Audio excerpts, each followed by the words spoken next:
Okay. Trading मला just सांगा की ट्रेडिंग म्हणतो किंवा शेअर मार्केट म्हणतो, option trading, option buying, option selling, याची डेफिनेशन कोणी सांगू शकते का मला? ऑनलाईन मध्ये पण इंटरॅक्टिव्ह राहा बरं. ऑनलाईन मध्ये पण सांगा ट्रेडिंगची डेफिनेशन काय वाटतं तुम्हाला? What is trading? Buy sale?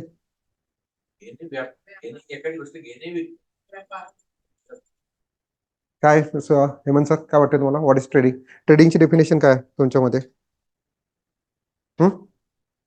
दोन व्यक्तींमधला व्यवहार, देवाणघेवाण. देवाणघेवाण, खरेदी विक्री. दोन व्यक्तींमधला व्यवहार. Purchase sale. What is trading? What ever.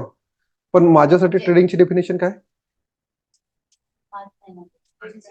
Trading is 90% mindset. जे आता अगोदर आपण सुरुवात काय केली? Start with the right mindset. माझ्यासाठी ट्रेडिंगची डेफिनेशन व्हॉट एव्हर काही असो, पण माझ्यासाठी ट्रेडिंगची डेफिनेशन हेच आहे. Trading is 90% mindset, 10% skill. 6 महिन्यात जे तुम्ही शिकणार ना, 6 महिन्यामध्ये जे काही शिकणार ते फक्त किती शिकणार? 10%. 90% कोण शिकणार? माइंडसेट. माइंडसेट म्हणजे कोणाचा माइंडसेट? तुमचा माइंड माझ्या हातात तर नाही आहे, मला तुम्हाला हिप्नोटाईज तर करता येणार नाही, राईट? तो तुमच्या हातात राहणार. बट हा, मी जे म्हटलंय ना की सुरुवातीला तुम्ही माझ्यापासून काय शिकायचं? मिस्टेक्स, मी ज्या मिस्टेक केलेल्या आहे, माइंडसेट्स. तर मी काय करणार, ह्या 6 महिन्यामध्ये तुमचा माइंडसेट चेंज करायचा प्रयत्न करणार. माइंडसेट चेंज करायचा प्रयत्न म्हटलं मी. मी हे नाही म्हणत की मी माइंडसेट चेंज करणार.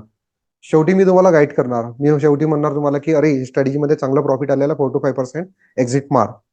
मी एक्झिट मार म्हणणार. ते इम्प्लिमेंट करणं न करणं तुमच्या हातात आहे.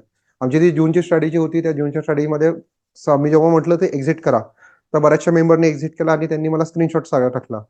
एक मेंबर असा होता की त्यांनी एक्झिट नाही केलं. तर म्हणे त्याचं म्हणणं होतं की बाबा सर ते एकदम मिडलमध्ये आहे, प्रॉफिट होणार, दूर आहे झोन, काय फरक पडते? त्याला म्हटलं होतं एक्झिट कर.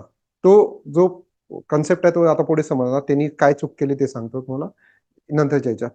बट सांगायचं तर काय झालं इथे तात्पर्य, मी फक्त तुमचा माइंडसेट चेंज करायचा प्रयत्न करू शकतो, तुम्हाला गाईड करू शकतो. शेवटी ते इम्प्लिमेंट करणं काय आहे, तुमच्या हातात राहणार आहे. कारण हे 90% ज्या गोष्टी आहे ना, ते तुमच्या हातात राहणार आहे. मी इथं तुम्हाला एफर्ट टाकणार, स्टडी शिकवणार, सर्व काही शिकवणार. बट शेवटी काय, सर्व काही तुमच्या हातात आहे, तुमच्या माइंडसेटचा गेम आहे. शेवटी त्या मुलांनी काय केलं की आफ्टर 1 हफ्त्यानंतर मार्केटमध्ये एक बाउन्स बॅक आला, मार्केट वरती गेलं. जिथं ते काहीतरी त्याचं 40,000चं प्रॉफिट होणार होतं, तो 20,000मध्ये एक्झिट झाला. 20,000मध्ये एक्झिट झाला. म्हणजे आता तिथं पण मी त्याला सांगितलं होतं की सर्वांनी एक्झिट केलं, त्यांनी नाही केलं. पण माइंडसेटचं काय आहे की प्रत्येकाचा माइंडसेट अलग अलग राहते. मे बी आता सूरजचा माइंडसेट अलग असणार, हेमंतचा अलग असणार, काकू तुमचा अलग माइंडसेट आहे. प्रत्येकाचं हे काय राहतं, स्वभाव अलग राहते, त्याच्यावर आपण कंट्रोल नाही शकत. So 90% mindset, 10% skill. ज्या काही गोष्टी मी शिकवणार किंवा कोणी शिकणार जगातला व्यक्ती, तो फक्त तुम्हाला 10%च शिकू शकते. 90% शिकायचं आहे ते तुम्हाला स्वतः शिकवणार. आणि म्हणूनच आपण तो मेंटरशिप प्रोग्राम जॉईन केलेला आहे, ज्याच्यामध्ये आपण काय करतो की लाईव्ह मार्केटमध्ये ह्या गोष्टी शिकतो. लाईव्ह मार्केटमध्ये गोष्टी शिकल्यापेक्षा आपण काय करतो की लाईव्ह मार्केटमध्ये तुमचा माइंडसेट चेंज करायचा प्रयत्न करतो. लाईव्ह मार्केटमध्ये दाखवतो बघा, ही स्ट्रॅटेजी आहे, मी म्हणणार तुम्हाला इथे एक्झिट करायला पाहिजे, नाही केलं तर काय होणार. जेव्हा तुम्हाला दिसते, रिझल्ट दिसते की नाही केलं असतं तर काय झालं असतं, तर तुमचा माइंडसेट ऑटोमॅटिकली चेंज होते. त्या वेळेला गोष्टीला ऍक्सेप्ट करणं स्टार्ट करते. जेव्हा तुम्ही ऍक्च्युअल मार्केटमध्ये ट्रेड घ्यायला लागणार, तेव्हा तुम्हाला ह्या गोष्टी खूप समजायला लागतात. तर म्हणून तर आपण तो मेंटरशिप प्रोग्राम स्टार्ट केला. आणि ही एक गोष्ट, ट्रेडिंग सायकॉलॉजी. चला मी आता तुम्हाला पुन्हा माझी हिस्ट्री सांगतो. ओके. मी काय म्हटलं तुम्हाला, तुम्ही माझ्यापासून काय शिकायला पाहिजे? मी मी पहिली ते जे स्लाइड होती त्याच्यामध्ये काय सांगितलं, तुम्ही माझ्यापासून का शिकायला पाहिजे. मी एकच म्हटलं, चाणक्याने काय म्हटलं, learn from the mistakes of others. मी भरपूर साऱ्या मिस्टेक केल्या, आणि त्याच्यातली जी सर्वात मोठी एक मिस्टेक होती, हा टॉपिक इग्नोर करणं. सर्वजण इग्नोर करतात, सर्वजण इग्नोर करतात. इवन कोर्स जे डिझाईन करतात ना लोक, त्याच्यामध्ये हे तर गोष्ट राहतच नाही, कुठंतरी एकदम कोपऱ्यात राहते. जसं ते आपलं इन्शुरन्स पॉलिसीचे जे डिस्क्लेमर राहते ना, कुठंतरी बारीक अक्षरात, तशा टाईपचा हा टॉपिक आहे. तर बघा, सुरुवात ते इंट्राडे ट्रेडिंग पासून केली, मग ऑप्शन बाईंग केली, ऑप्शन बाईंग नंतर ऑप्शन सेलिंग केली, ऑप्शन सेलिंग नंतर मग ब्रेक घेतला, गोष्टी शिकलो, मोठमोठाले क्लास लावले. पियर सुंदरचा क्लास लावला होता, टेस्टी ट्रेडचा क्लास लावला होता, थिटा गेनरचे लाईव्ह सेशन्स केले होते. या सर्व गोष्टी केल्या, परफेक्ट झालो होतो. परफेक्ट झालं होतं स्टील काही ट्रेडमध्ये प्रॉफिट व्हायचं, काही ट्रेडमध्ये मोठमोठाले लॉस व्हायचे. काही ट्रेडमध्ये प्रॉफिट व्हायचं आणि काही ट्रेडमध्ये मोठमोठाले लॉस व्हायचे. म्हणजे असं झालं होतं माझं की ऑप्शन सेलिंग शिकून एवढे मोठमोठाले क्लास लावून 60-60 हजाराचे क्लास लावून सुद्धा असं होत होतं की प्रॉफिट व्हायचं समजा 10,000 20,000 आणि 1-2 महिने प्रॉफिट चालायचं. एक महिना असा यायचा 15 दिवस किंवा एक असं यायचा की त्याच्यामध्ये मी पूर्ण प्रॉफिट गमावायचं. आणि ते प्रॉफिट गमावून समजा 20,000 मी जर 2 महिन्यात कमावले ना, तर एक दिवस असा यायचा की ते पूर्ण 20,000 खाऊन 40,000चा लॉस व्हायचा. समजतच नव्हतं की काय होत आहे असं. आता तर मग असं वाटलं की स्टॉप लॉस नाही, तेच सांगते तुम्हाला. इट्स लाईक की हे स्टॉप लॉस वगैरे झालं, हे काय याच्यातलाच प्रकार आहे जे आपण आता गोष्टी शिकणार. मला समजतच नव्हतं यार. म्हटलं की सर्व तर शिकलो मी, एवढे मोठे मोठे क्लास पण केले, एवढ्या स्ट्रॅटेजीज माहित पडल्या, ऍडजस्टमेंट पण माहित पडली, मग होत काय मिस्टेक नाही समजत होतं. ओके, देन काय झालं की युट्यूबवर एक गोष्ट, मार्क डगलस, ते पुस्तक घेशील Suraj, trade with trading discipline with trader, trading in, हा तेच तेच तेच. हे मार्क डगलस माहित आहे का कोणाला? मनोज माहित आहे? मार्क डगलस माहित आहे? बुक नाही पण त्याचा व्हिडिओ बघितला. ओके, एक दिवस असंच आहे ना, जसं डेफिनेटली आपण जर आपला इंटरेस्ट कशावर असणार, युट्यूब पण आपल्याला त्याच गोष्टी दाखवते, फेसबुक पण त्याच गोष्टी दाखवते. हे तर एक दिवस असंच बघता बघता आहे ना, मार्क डगलस म्हणून एक जबरदस्त माणूस आहे, त्याचे बुक्स पण आहे, त्याच्यानंतर मी याचे बुक्स कंटिन्युअस वाचले. त्याचा एक इंटरव्ह्यू बघितला होता युट्यूबवर. इट्स लाईक की 2.5 ते 3 तासाचा होता. तो व्हिडिओ बघितल्यानंतर लिटरली माझ्या लक्षात आलं की मी सर्वात मोठी मिस्टेक करत होतो आतापर्यंत. सर्वात मोठी मिस्टेक करत होतो. सर्वात मोठी म्हणजे या गोष्टीला इग्नोर करणं. Trading psychology, trading psychology, trading psychology. हाच जे आपण म्हणतो ना की trading is 90% mindset, 10% skill. 90% mindset म्हणत आहोत, 10% स्किल म्हणत आहोत. त्या माइंडसेटला कंट्रोल कसं करता, ही गोष्ट कशामध्ये येते? ट्रेडिंग सायकोलॉजीमध्ये. Trading psychology.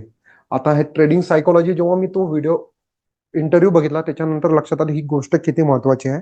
नंतर माझ्या लक्षात आलं की जेव्हा जेव्हा माझा लॉस झाला, त्या व्हिडिओमध्ये ज्या गोष्टी तो बोलला होता ते बरोबर होतं, त्याच्यामुळे माझा लॉस झाला. नॉट बिकॉज की मी ऍडजस्टमेंट चुकीची केले, नॉट बिकॉज की मी एंट्री चुकीची घेतली. माझा लॉस झाला फक्त माझ्या सायकोलॉजीमुळे.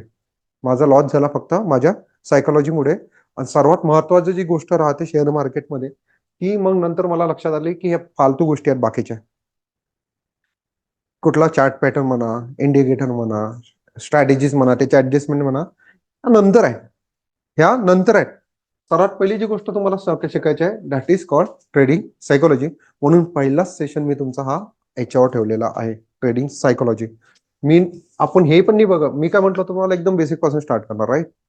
पण हे बेसिकच्या अगोदर तुम्ही समजून घ्या की हे गोष्ट तुम्ही शिकल्याशिवाय आपण श्री गणेशा करूच नाही शकत.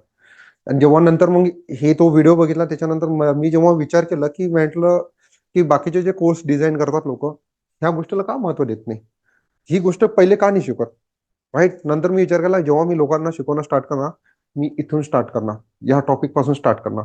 आणि ही गोष्ट खूप खूप महत्वाची आहे. ही गोष्ट जेव्हा तुम्ही शिकसान, ही गोष्ट तेव्हा शिकसान, त्याच्यानंतरच्या बाकीच्या जेव्हा गोष्टी शिकणार त्या गोष्टीला मध्ये मग तुम्ही काय करसान, ती सायकोलॉजी इम्प्लिमेंट करसान. तुमच्या लक्षात येणार की हा, ही सायकोलॉजी मला, माझी मेंटॅलिटी, माझी सायकोलॉजी, माझा माइंडसेट मला असा ठेवायचा आहे. म्हणून आहे ना, सर्वात पहिला सेशन जो माझा राहते, इव्हन ऍडव्हेंचर ज्या 2 बॅच झाल्या होत्या त्याच्यामध्ये पण मी सर्वात पहिला सेशन 1-1.5 तास त्याच गोष्टीवर बोलतो, ट्रेडिंग सायकोलॉजी. ती खूप महत्वाची आहे. तुम्ही लर्निंग किती करा, ही जर गोष्ट तुम्ही नाही शिकला, कुठूनही शिका, कोणापासून शिका. वॉरेन बफेट पाशी जरी गेले, तिथं त्याच्यापासून 1 महिना जरी क्लास केला, त्याच्यापाशी शिकून आले, तरी तुम्ही लॉस करणार म्हणजे करणार, जर ही गोष्ट तुम्ही माहीत नसली किंवा या गोष्टीवर तुम्हाला कंट्रोल नसणार. तर आहे काय आहे हे समजून घ्या. ट्रेडिंग सायकोलॉजी काय आहे, तेच अंडर रेटेड टॉपिक आहे. Okay, most commonly overlook and under rated aspect of successful trading. लोकांना माहितच नाही आहे. जे जे आता लोक सक्सेस होत आहे ना, सक्सेसफुल ट्रेडर म्हणा की काही म्हणा, जे ऍक्च्युअल मार्केटमध्ये अर्न करत आहेत, त्यांना ही गोष्ट माहित आहे आणि ते या गोष्टीवर काम करतात. ते या गोष्टीवर काम करतात, त्यांना ही गोष्ट माहित आहे, म्हणून ते सक्सेसफुल आहे. आणि जे नवीन लोक असतात ना, त्यांना ह्या गोष्टीची आयडियाच नसते. मी सांगतो, मी नवीन जेव्हा सुरुवात केली होती, सर्व कोर्सेस केल्यानंतर सुद्धा मी याला बघायचं नाही. माहित व्हायचं कुठेतरी यायचं ते ट्रेडिंग सायकोलॉजी, काहीतरी ट्रेडिंगचं असते, इमोशन असते, पण असंच याची काय गरज आहे आपल्याला? कॉन्फिडन्स की हा, ओव्हर कॉन्फिडन्स म्हणा की काही म्हणा, ते ठीक आहे, याची काय गरज आहे? चार्ट पॅटर्न वगैरे शिकलं, हेच तर गोष्टी चालतात. तर it's everything that involves your emotion Wien trading. समजून घ्या, ट्रेडिंग करतो म्हणजे काय करतो आपण, ट्रेडिंग करतो तेव्हा काय करतो आपण, ऍक्च्युअल पैसा लावतो. पैसा जिथं आला तिथं काम बैठलं, तुमचे इमोशन्स आले. रिलेशन मध्ये पैसा आला, रिलेशन खराब. राईट. रिलेशन मध्ये पैसा आला, रिलेशन खराब. मैत्रीमध्ये पैसा आला, मैत्री खराब. पैसा खूप खराब गोष्ट आहे.